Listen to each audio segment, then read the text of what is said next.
और थोड़ा सा पहले हेल्थ को लेके बात करते हैं। से युद्ध करने जा रहे हैं और उनकी तबीयत खराब है, क्या इमेजिन कर रहे हो आप? कभी वो लड़ पाएंगे?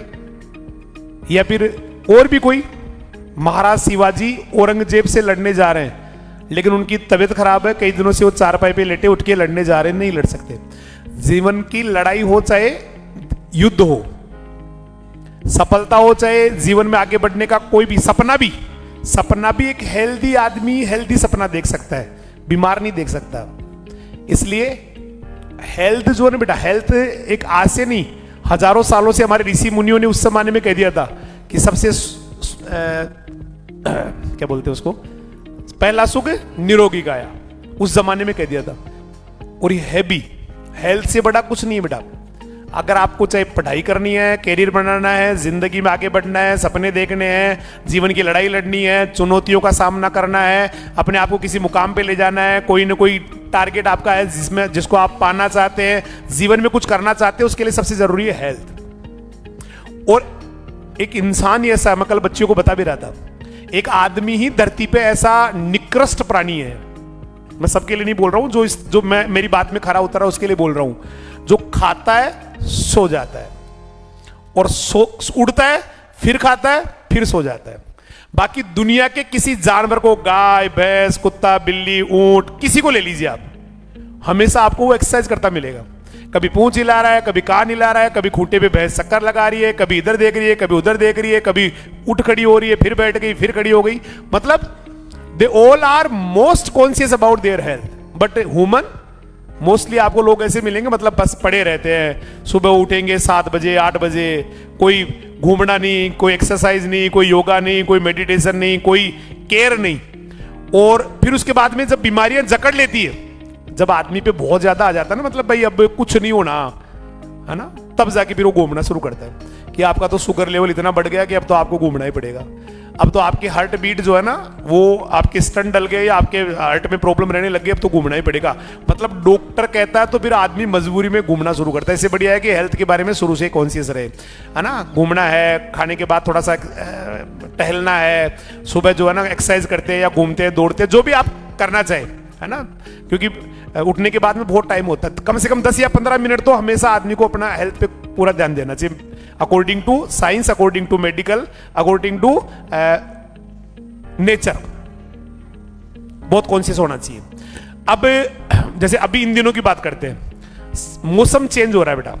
जब मौसम चेंज होता है ना तो बॉडी उसके हिसाब से एकदम से चेंज नहीं हो पाती है, वो धीरे धीरे उस माहौल में ढलती है, धीरे धीरे उसमें चेंज आना शुरू होता है, धीरे धीरे वो बदलना शुरू होती है। अब ऐसे में हम लोग क्या कर रहे होते हैं, मैं एग्जांपल से समझाता हूं आपको छोटा सा। इस समय पंखे से बचना समझदारी है बेटा, बहुत समझदारी है, जितना हो सके ना भाई। कभी मच्छरी खा रहे हैं या मजबूरी है तो फिर मुंह को कवर करके फिर पूरा उसके बाद ही आप पंखा चलाए, नहीं तो ये पूरा जो है ना खींच लेता आपकी एनर्जी को। मैं ऑनलाइन बोल रहा हूं ये सारी चीज, लाइव पे बोल रहा हूं बेटा। ये जो है ना बेमौसम का पंखा या बेमौसम की एसी तो खैर वैसे भी कोई अच्छी चीज नहीं है, लेकिन मजबूरियां होती है कभी कभी। टेम्परेचर 48 होता है, 49 होता है, लाइक बहुत सारे ऐसे कंट्रीज है जो इक्वेटर लाइन के आसपास आते हैं, उनकी तो मजबूरी है बेचारों की, वो रह ही नहीं सकते उसके बिना, है ना, वो जी नहीं सकते उसके बिना। लेकिन वो है खतरनाक सारी सेहत के लिए भी, एनवायरनमेंट के लिए बहुत खतरनाक है। आपको ध्यान होगा सबसे ज्यादा जो CFC निकलता है वो एसी, फ्रीज, है ना, ये एयर कंडीशन जो भी आते हैं ना, इस तरह की जो चीजें आती है जो टेम्परेचर को मेंटेन करने के लिए यूज करते हैं, बहुत ज्यादा निकलता है उसमें, बहुत ज्यादा CFC निकलती है, क्लोरोफ्लोरोकार्बन निकलती है, जो लगातार ओजोन को नुकसान कर रही है, ओजोन होल बना रही है। वो एनवायरमेंटल इश्यू है, हालांकि एनवायरमेंटल इश्यू भी हेल्थ इश्यू है। अगर एनवायरमेंट ही सही नहीं आपका तो हेल्थ की तो कल्पना भी नहीं कर सकते आप। अगर आपके आसपास धुआं, बहुत ज्यादा शोर, बहुत गंदा पानी है, मतलब सॉइल पोल्यूशन है, आपका एयर पोल्यूशन है, वाटर पोल्यूशन है, you can't be a healthy man, you can't be a healthy women, हो नहीं सकते आप, हेल्दी नहीं हो सकते। मतलब ये तो जुड़े हुए हैं रिलेटेड, लेकिन मैं डायरेक्ट आपकी हेल्थ, सीधा हेल्थ के बारे में बात कर रहा हूं अभी इस समय। और ये कभी कभी ना ये चीजें मोटिवेट भी करती है। कोरोना का एक छोटा सा वायरस पूरी दुनिया को ही दिखा गया कि छोटा होने से फर्क नहीं पड़ता है, पागलपन होना चाहिए आदमी में। सिखा गया वो वायरस, नहीं सिखा गया, एक छोटे से वायरस ने पूरी दुनिया को अपनी औकात दिखा दी। जिस वायरस को आप अपने नेक्ड आई से देख भी नहीं सकते, नग्न चक्षुओं से देख भी नहीं सकते, जो आंखों से आपको दिखेगा भी नहीं, उसने पूरी दुनिया को उसकी औकात दिखा दी कि तेरे औकात कुछ नहीं है, कुछ भी हो सकता है तेरे साथ। एक छोटे से वायरस ने पूरी दुनिया को दिखा दिया क्या हो सकता है।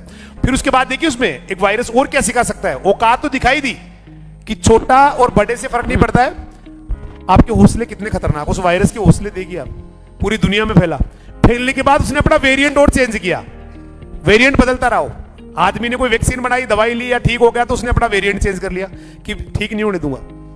उसका धर्म था, उसका कर्म था, उसका फर्ज था कि बीमार रखूंगा, और उसके लिए नए नए वेरिएंट समझ लो, मतलब उसने अपने आप को चेंज किया। उसका जो भी वायरस में क्या होता है, डीएनए और आरएनए में से कोई एक चीज होती है, जेनेटिक मटेरियल। आपको जानते हैं वायरस का पूरा फिलोसॉफी क्या होती है? नहीं जानते होंगे। वायरस जब बॉडी के बाहर होता है तो वो नॉन लिविंग होता है, निर्जीव होता है। वो जैसे मोबाइल पड़ा ना बेटा, मोबाइल पड़ा है या ये डिब्बा है या फिर ये बोर्ड है, इसकी तरह होता है जब वो बॉडी से बाहर होता है। मतलब उसमें कोई एक्टिविटी नहीं होती, ना वो हिलता है, ना चलता है, ना उसके पास साइटोप्लाज्म होता है, कोशिका द्रव्य नहीं होता, न्यूक्लियस नहीं होता, कुछ नहीं होता। ओनली सिंपली एक प्रोटीन का कवर होता है, अंदर आरएनए या डीएनए होता है, दोनों में से कोई एक होता है, दोनों नहीं होते। एनिमल वायरस जो होते हैं ना, जनरली उनमें डीएनए होता है। जो हमारी डिजीज करते हैं, गाय के, भैंस के, कुत्ते के, बिल्ली के, इनकी बीमारी करते हैं, उनके तो डीएनए होता है। और प्लांट वायरस में RNA is the genetic material, hereditary material होता है, आनुवांशिक पदार्थ होता है। बट कुछ इसके वो भी है, एक्सेप्शन है। बहुत सारे ऐसे वायरस जैसे जेमिनी फैमिली के वायरस, जेमिनी वेरिडी वाले, वो आरएनए, वो प्लांट वायरस होने के बावजूद भी, वो कॉलीफ्लावर मोज़ेक वायरस है, वो प्लांट वायरस होने के बावजूद भी डीएनए रखते हैं। वो एक अपवाद है, एक्सेप्शन है। बट जनरली एनिमल वायरस है डीएनए एंड प्लांट वायरस है आरएनए। और वो करते क्या पता आपको? जैसे बॉडी में जाएंगे, किसी की सेल मिल गई, बस जिंदगी बदल गई उसकी, उसके बाद वो लिविंग हो जाता है, वो एक्टिव हो जाता है। उसके बाद वो अपना डीएनए, जैसे मेरी सेल में वायरस, पहली बात तो देखो, वायरस प्लांट में तो ऐसी कोई सेल ही नहीं होती जिसमें वायरस नहीं होता है, एक मेरिस्मेटिक सेल को छोड़ के। ध्यान होगा आपको, जो नई नई वायरस, जो मेरिस्मेटिक सेल जानते हो जिनको आप, बाकी इन जनरल वायरस सब सेल्स में होते हैं इन जनरल। कभी वो नुकसान करने वाले होते हैं, कभी नहीं करने वाले होते हैं। और केवल मेरिस्मेटिक सेल जो नई नई बनती है, जो डिवाइडिंग सेल है, जिनको विभाजित करती हुई कोशिका कहते हैं, विभज्योतक कोशिकाएं कहते हैं, मेरिस्मेटिक सेल होती है, वो वायरस फ्री होती है। इसीलिए उनसे टिश्यू कल्चर करके वायरस फ्री प्लांट तैयार करते हैं। आपने कभी पढ़ा होगा। अब ये वायरस करते क्या? जैसे मान लो मेरी बॉडी में आ गया, तो आने के बाद में सबसे पहले क्या करेगा? सेल के अंदर जाएगा। सेल के अंदर जाने के बाद खुद का डीएनए, क्योंकि उसको प्रोटीन बनवानी है खुद वाली। हमारा डीएनए हमारी प्रोटीन बनाता है। प्रोटीन बनाने का सबसे बड़ा बादशाह होता है डीएनए। फुल दादागिरी डीएनए की चलती है। जैसा डीएनए होता है ना, वैसा ही एमआरएनए बनाया जाता है। जो डीएनए पर जेनेटिक कोड होते हैं, वही एमआरएनए पे उसके कंप्लीमेंट्री, उसके पूरा कोड आते हैं, और उसी के हिसाब से अमीनो एसिड को सीक्वेंस में लगाया जाता है, प्रोटीन बनती है। हर बच्चे की, आप जितने बैठे हैं ना, उनकी सबकी प्रोटीन अलग अलग है, सबकी प्रोटीन की सीक्वेंस अलग अलग है। और वो डिसाइड कौन करता है? डीएनए के जेनेटिक कोड, क्योंकि डीएनए का कॉम्प्लीमेंट्री आरएनए बनता है एमआरएनए, मैसेंजर आरएनए, और वो उसके हिसाब से प्रोटीन बनती है। लेकिन अब वहां पर खेल उल्टा हो गया। वहां पर क्या हुआ कि वायरस गया, वायरस ने अपना डीएनए हमारी सेल के डीएनए के साथ मिक्स कर दिया, क्योंकि उसको अपनी प्रोटीन बनवानी है। आप वाला सीक्वेंस नहीं चाहिए, उसको खुद का सीक्वेंस चाहिए। तो वायरस क्या करता है? वहां पे जाके अपना उसको डाला डीएनए को। अब डीएनए जब हमारी सेल में गया तो एमआरएनए कैसा बनेगा? फिर उसका ही बनेगा, उसके डीएनए का बनेगा, फिर तो उसका सीक्वेंस बनेगा और उसकी प्रोटीन बनना चालू हो जाती है। प्रोटीन बनती है, प्रोटीन का कवर बनाया जाता है। डीएनए रेप्लिकेट होते हैं ऑटोमेटिकली। आपने पढ़ा होगा DNA replication by semi conservation method, अर्धसंरक्षी विधि, ऐसे पढ़ा होगा सर ने। तो वो तो खुद रेप्लिकेट हो सकता है, वो तो 1 से 2, 2 से 4 बन सकता है। बस प्रोटीन की दिक्कत थी, तो प्रोटीन बनाने के लिए किसका राइबोसोम इस्तेमाल किया? प्रोटीन कहां बनती है? राइबोसोम में। तो सीधा डीएनए को हमारे डीएनए के साथ जोड़ा, उससे एमआरएनए बना, एमआरएनए राइबोसोम के पास गया, राइबोसोम की दोनों यूनिट जुड़ी, एमआरएनए के साथ छोटी यूनिट जुड़ी। उसके बाद कौन आना शुरू हो गए? टीआरएनए अमीनो एसिड को लेके आना शुरू हो गए, उनकी सीक्वेंस बनाएगी, प्रोटीन बन गई। लेकिन प्रोटीन आपकी नहीं बनी, अब की बार आपकी नहीं बनी, किसकी बनी? वायरस ने अपने घोल तैयार किए उस प्रोटीन से, अंदर डीएनए 1 से 2 डीएनए होकर उनको डाल के नए वायरस बन गए। और ऐसे करते करते पूरी फौज तैयार हो गई। जब बहुत ज्यादा वायरस हो गए तो फिर हमें उसका एहसास होना शुरू हो गया कि मेरा शरीर थोड़ा दुख रहा है, मुझे दर्द हो रहा है, मेरे को चलने की हिम्मत नहीं रही, मुझे उल्टी का जी कर रहा है। धीरे धीरे उसने अपने सिम्टम्स दिखाना शुरू कर दिए। ये वायरस का गेम होता है। इस तरह से वायरस अपने डीएनए, हमारे डीएनए में अपना डीएनए जोड़ के अपनी प्रोटीन बनाना चालू कर देता है। मतलब फैक्ट्री किसी की है, फैक्ट्री तो हमारी है, राइबोसोम हमारा है, राइबोसोम को प्रोटीन फैक्ट्री कहते हैं, लेकिन बनाना किसके लिए, उसके माल किसके लिए बनने लग गया। तो एक छोटा सा वायरस कितना खतरनाक हो सकता है और कितना फास्ट वो काम करता है अपना। बाहर होता है तो नॉन लिविंग है, जब काम में आ गया तो ये भी मोटिवेशन है कि जो आप काम कर रहे हैं बेटा, जिस समय आप प्रोटीन बना रहे हो तो फिर आपको भयंकर प्रोटीन बनानी चाहिए। मींस पढ़ाई कर रहे हो तो भयंकर पढ़ाई करनी चाहिए। जब आप कोई दूसरा बाहर हो, मान लेते हैं, मतलब आप खेल रहे तो भयंकर खेलना चाहिए। जब आप कोई एंजॉय कर रहे, हंस रहे तो भयंकर हंसना चाहिए। जब आप खेल रहे, जो भी काम कर रहे उसको पूरी ईमानदारी से और पूरी तन्मयता से करना चाहिए। एक टाइम में एक ही काम करना चाहिए, एक टाइम में मेरे हिसाब से एक काम करना चाहिए, लेकिन वो बेहतरीन करना चाहिए, शानदार करना चाहिए। दो बातें दिमाग में नहीं चल रही, जब पढ़ रहे हैं तो दिमाग में गेम चल रहा है, ये नहीं होना चाहिए। ये भी वायरस सिखाता है। तो बात हमारी हेल्थ से शुरू हुई थी, थोड़ा वायरस पे आ गए। इसी तरह से बैक्टीरिया होते हैं, इसी तरह से फंजाई होती है, इसी तरह से बहुत सारे, है ना, बहुत सारे होते हैं, और भी कई सारे होते हैं, 2 4 5 के और जानते होंगे आप, पैथोजन जो बीमारियां करते हैं, है ना, सब बीमारियां करते हैं। और ये जो मौसम चेंज हो रहा है ना, इसमें आपको अपने आप को केयर करना बहुत जरूरी है। एक पंखे वाली बात आई थी, है ना, डक्टिंग वाला तो है ही नहीं, सिस्टम बंद ही हो गया, अभी चल ही नहीं रहे। और भी कोई एसी वगैरह जैसे मेरी क्लास में या और कहीं भी है ना, तो वो भी, उसका भी कोई सेंस नहीं है। लेकिन पंखे से बचे, और फिर भी किसी को लग रहा है कि नहीं मच्छर खा रहे या कोई, हालांकि मच्छर वच्छर है नहीं, न के बराबर है।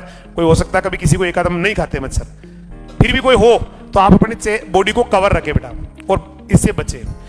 एक दूसरे से बात करते समय थोड़ा गैप लेके बात करें। जब आप आमने साइड में बैठा तो कोई दिक्कत नहीं है, लेकिन आप घूम के अगर बात कर रहे हैं ना, तो वायरल इन्फेक्शन होता है।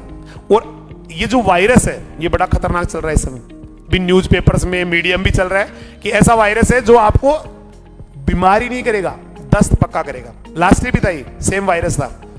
इस मौसम में अगर आपने केयर नहीं किया तो ऐसे वायरस है जो आपको बीमारी नहीं करेंगे, दस्त करेंगे, उल्टी करेंगे। मतलब आजकल के वायरस, मैंने कहा ना, वायरस भी अपने वेरिएंट चेंज करता है, बदलता जाता है।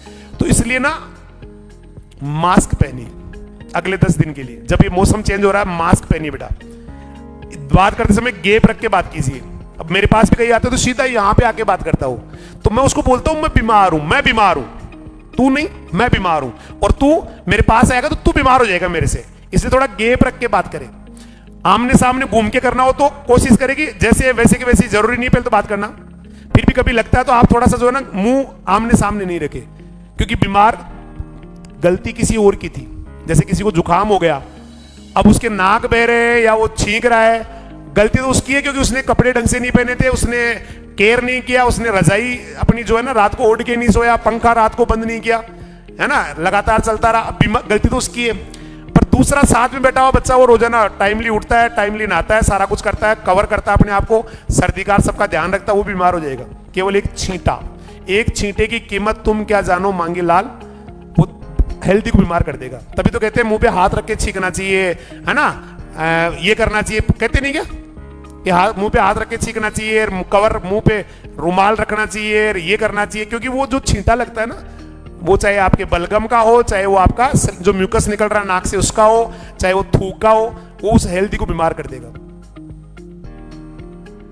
तो और बीमार होना केवल एक फिजिकल लॉस नहीं है, मेंटल लॉस भी है। आपका पढ़ाई छूट जाता है बेटा, बाकी बच्चे आपसे आगे निकल जाते हैं।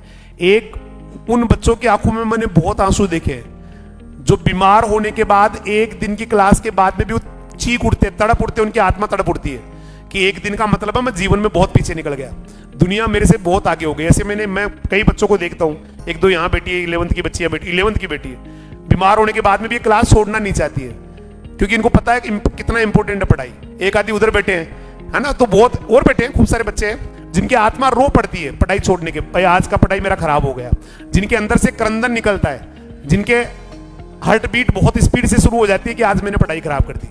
और उसमें गलती इन बच्चों की नहीं है। बहुत सारे ऐसे, ये हो सकता है अपना केयर रख रहे होंगे, ध्यान रख रहे होंगे, लेकिन वो बच्चा जो केयर नहीं करके दूसरे को बीमार कर देता है। फिर हम लोग क्या हॉस्टल में रहते हैं, क्लास में पास बैठते हैं, हम तो एक मतलब मेले का सा हिस्सा हो गए कि जैसे मेले में किसी को एक बीमारी है तो सबको ट्रांसफर हो जाएगी फास्ट, तो उसी का हिस्सा है हम लोग पास में बैठते हैं, हम लोग हॉस्टल में साथ रहते हैं, हम लोग किसी बिस्तर पे बैठने के बाद दूसरे पे जाके कमरे में बैठ जाते हैं, है ना। ये भी नहीं करना है, किसी और के कपड़े पहनना, किसी और के बिस्तर पे जाके बैठना, किसी और से जो है ना उसके कपड़ों को टच करना, ये भी नहीं करना है, बहुत खतरनाक है।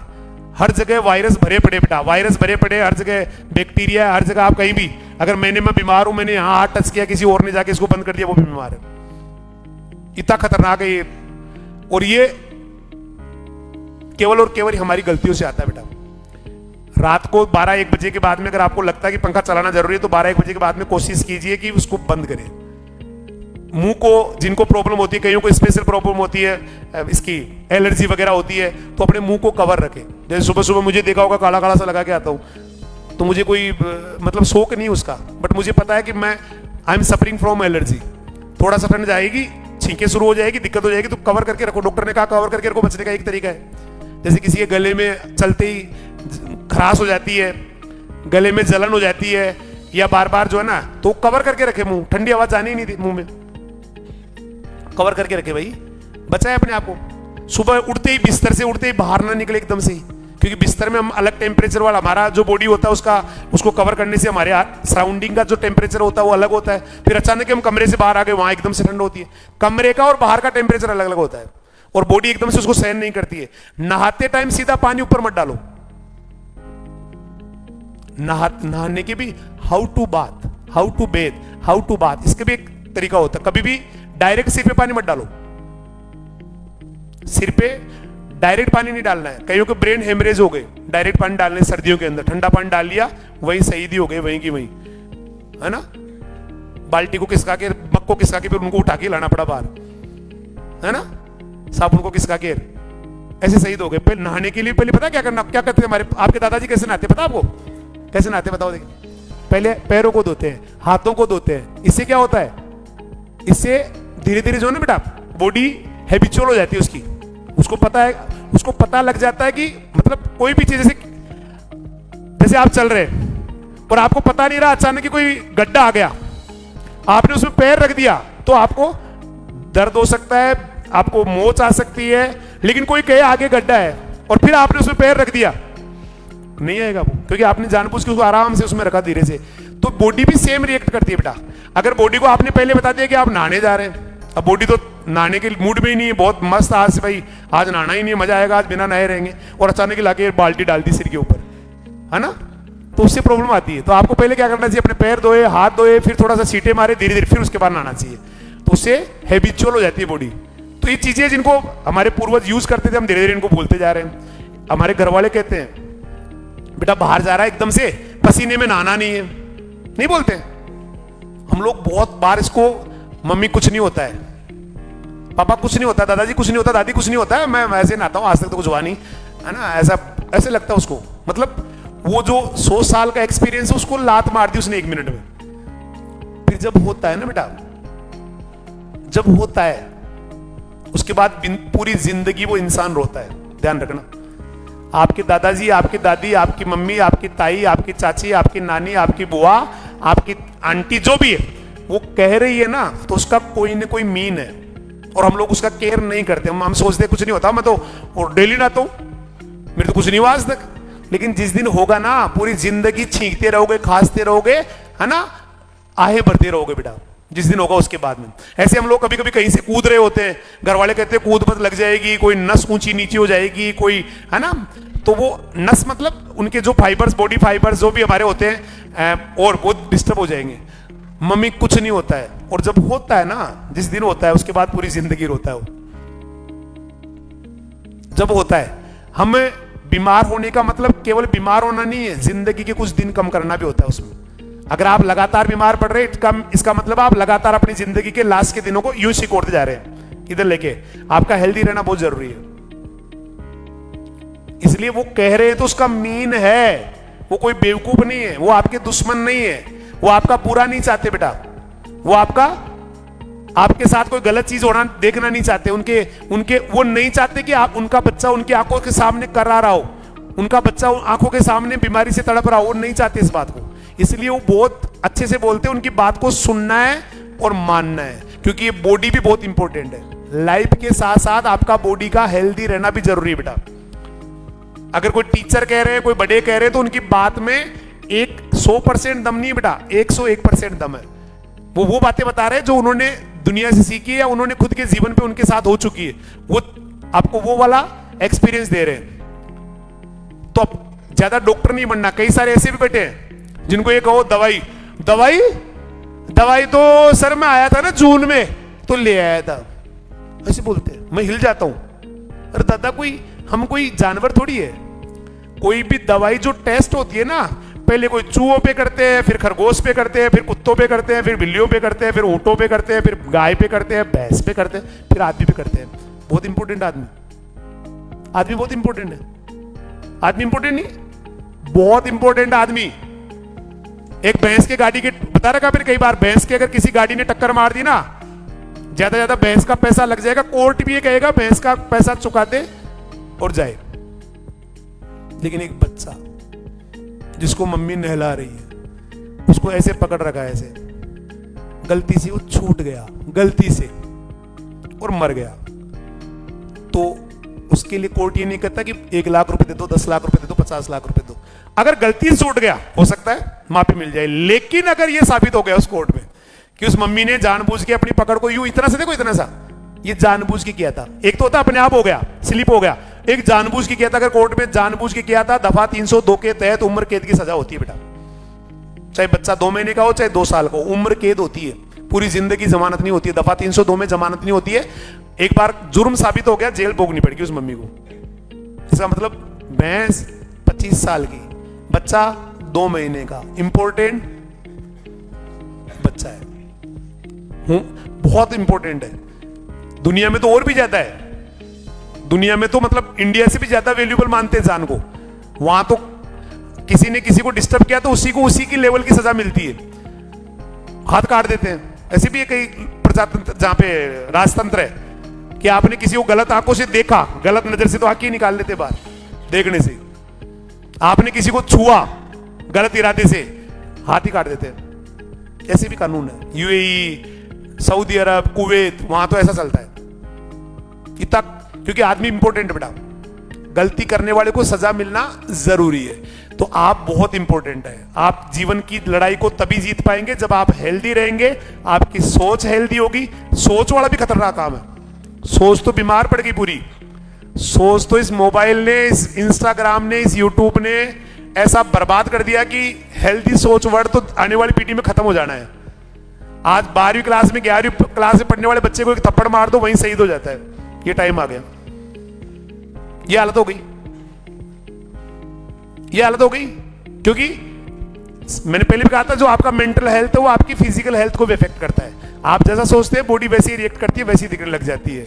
तो भैया इस मौसम में पंखे से बचे, बॉडी को कवर रखे, सुबह उठ के तुरंत बाहर ना जाए। नहाने में मैंने कहा पहले हाथ पैर धोए, उसके बाद में मुंह को कवर रखे, मास्क लगाए बेटा। मैंने कल भी कहा था मास्क लगा के आना है। 4 बच्चे मास्क लगा के बैठे, 5-6 जने बस। कल कहा था उस वाले बच्चों को मास्क लगाना है, तेरे को नींद आ रही है मास्क लगा के आना कल, है ना। मास्क लगाना है, हर बच्चे को मास्क लगाना है अगले, जब तक ये मौसम चेंज हो रहा है। उसके बाद में जब सर्दी आ जाएगी तो बॉडी अपने आप ही, भाई ठंड है तो वो अपने आप ही कवर करना सीख लेंगे, हम अपने आप ही अपनी वो ध्यान खुद रखने लग जाएगी। ठीक है, तो बिल्कुल ध्यान रखना बेटा, हेल्थ कॉन्शियस बनना है।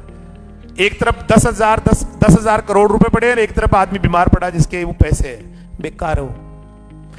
10,000 की जगह 10 रुपए भी होते ना इधर, और वो आदमी एकदम हेल्दी होता, ज्यादा बढ़िया है। हेल्थ सबसे इंपॉर्टेंट है, पैसे और ये बाकी चीजें बाद में आती है बेटा। हेल्दी है तो ही आपका कैरियर होगा, हेल्दी है तो ही आपके पास आप अच्छा कर पाएंगे, पैसे दुनिया आपको सलाम करेगी बेटा। इसलिए पूरा कॉन्शियस बनना है, अच्छा करना है। ठीक है, टाइम बहुत ज्यादा हो चुका है। चलिए बॉयज,